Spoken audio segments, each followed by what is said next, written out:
Newton descobriu que tudo se atrai. Basta simplesmente ter massa. É essa atração que torna possível a existência do mundo, do universo. E o que faz todas as coisas caírem em direção à Terra? A força gravitacional. Ela é responsável pelo movimento e a forma esférica dos planetas, pelo brilho do Sol e das estrelas, pela origem e forma das galáxias, pela existência da Terra e até mesmo pela queda de uma maçã ou de um simples coco. É assim que a Lua se comporta. Ela está sempre caindo sobre a Terra. Mas ela precisa ter velocidade tangencial para tentar fugir desta queda. Se estivesse parada, ela já teria despencado sobre a Terra há muito tempo, igualzinho ao coco.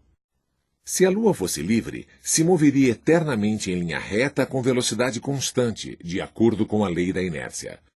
Mas, graças à força gravitacional, a sua trajetória deixa de ser uma reta e passa a ser uma curva, igualzinho ao que ocorre com uma bala disparada. Ao mesmo tempo que cai, avança horizontalmente. Newton ainda deu um passo além. Conseguiu saber mais sobre a força gravitacional, unindo os conhecimentos de Galileu sobre o movimento dos corpos na Terra e os de Kepler sobre o movimento dos planetas no céu.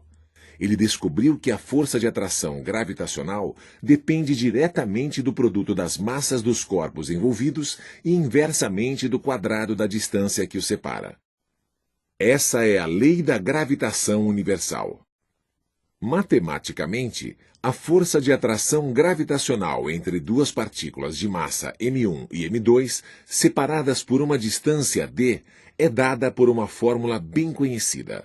Quanto maior a massa dos corpos, maior a atração entre eles, e quanto mais distantes, menor a atração. Observem que a força ficará 4 vezes menor se a distância entre os corpos dobrar, 9 vezes se triplicar, 16 vezes menor se quadruplicar, e assim por diante.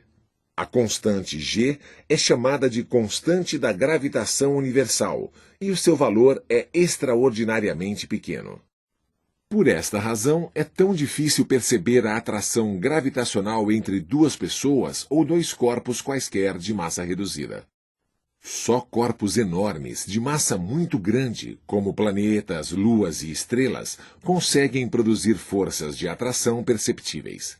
Por exemplo, a força de atração entre duas pessoas de 70 quilos, afastadas 1 metro uma da outra, é 10 vezes menor que o peso de um minúsculo grão de sal. Mas como surge a força gravitacional? Sabemos que a força gravitacional depende da massa dos corpos. Mas o que a massa tem de especial?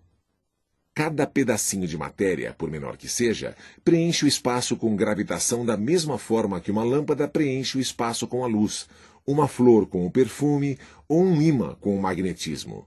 Essa emanação gravitacional tem um nome: campo gravitacional. Perto da Terra, por exemplo, todas as coisas caem graças ao campo gravitacional terrestre. Ele faz com que a Terra se comporte como um grande ímã, atraindo toda a matéria para o seu centro. E quanto mais distante da superfície terrestre, mais fraco o campo gravitacional. Ele ainda faz com que todas as coisas caiam com a mesma aceleração perto da superfície da Terra, independentemente do seu tamanho, constituição ou massa. Essa aceleração recebe o nome de aceleração da gravidade e é representada pelo vetor g.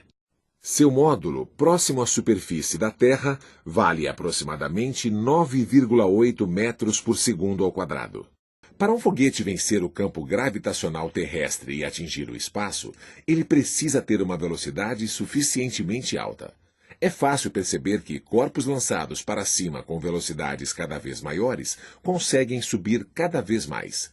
Essa velocidade mínima que consegue colocar o corpo em órbita é chamada de velocidade de escape, e ela depende do planeta. Aqui na Terra, vale 11,2 km por segundo. Em Marte, 5 km por segundo. E em Júpiter, 60,2 km por segundo.